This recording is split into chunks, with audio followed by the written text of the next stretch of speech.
నమస్కారం. ఎస్ఎన్ఎస్కి స్వాగతం. కృష్ణా జిల్లా అవనిగడ్డ నియోజకవర్గంలో నిర్వహించిన సంకల్ప యాత్ర విజయవంతమైంది. ఘంటసాల మండలం శ్రీకాకుళంలోని ఆంధ్ర మహావిష్ణు సన్నిధిలో పూజలు నిర్వహించిన అనంతరం ఈ సంకల్పయాత్ర కొడాలి, చల్లపల్లి, మోపిదేవి మీదుగా అవనిగడ్డ చేరుకునే సమయంలో పార్టీ నాయకులు, కార్యకర్తలు, ప్రజలు నీరాజనాలు పలికారు. భారీ గజమాలతో స్వాగతం పలికారు.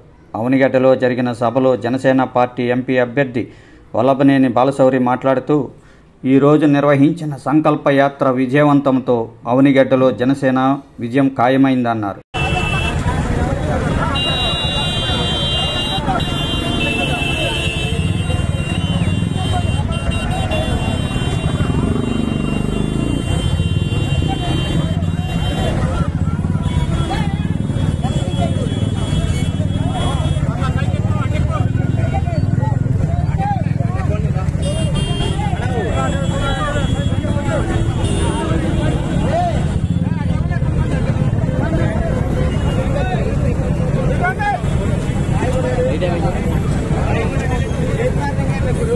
తమ్ముడు చెప్పాను పక్క ఉండాలి.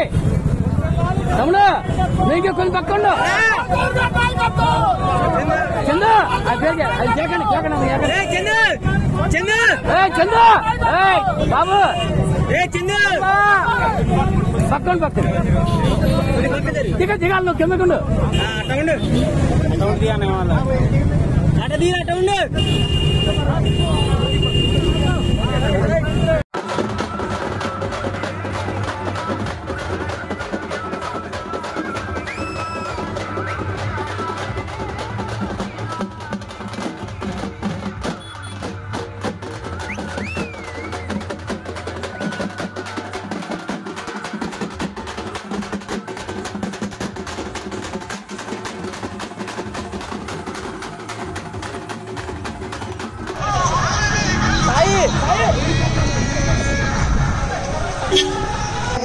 రాజశేఖర రెడ్డి గారి దగ్గర నుంచి ఒక సంపద సృష్టించేవాడు.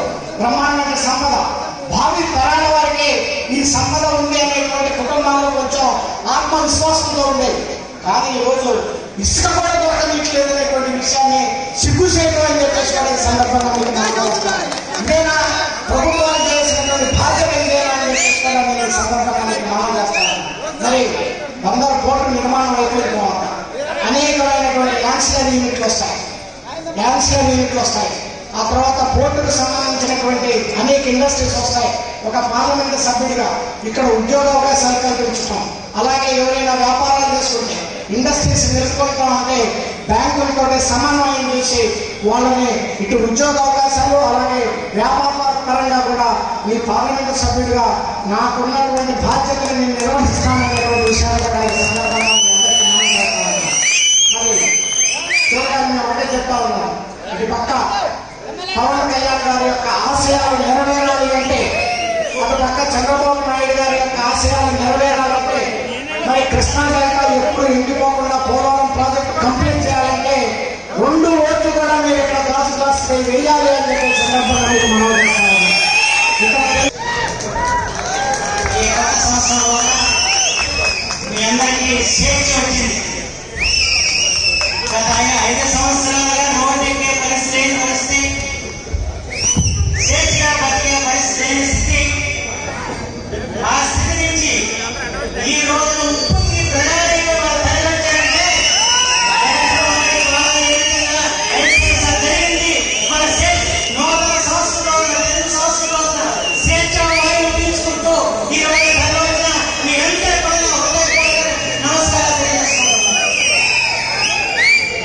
5 సంవత్సరాల్లో వ్యక్తిగత స్వేచ్ఛను మనం కోల్పోయాం. ప్రజలందరూ పోరాడటానికి మన తలపెడితే ఎన్ని ఇబ్బందులు పడ్డామో మనందరికీ తెలుసు. అలాంటి పరిస్థితుల్లో ఎవరు కూడా వీధుల్లో వచ్చి మన అభిప్రాయాలు చెప్పే పరిస్థితులను సమావేశం పెట్టిన పరిస్థితి. ఆ పరిస్థితి నుంచి బయటపడాలి కొత్త సంవత్సరంలో అని చెప్పి మనం ఉప్పని కంటే మిన్నగా తరలించారు ఈ ప్రయాణికులంతా కూడా.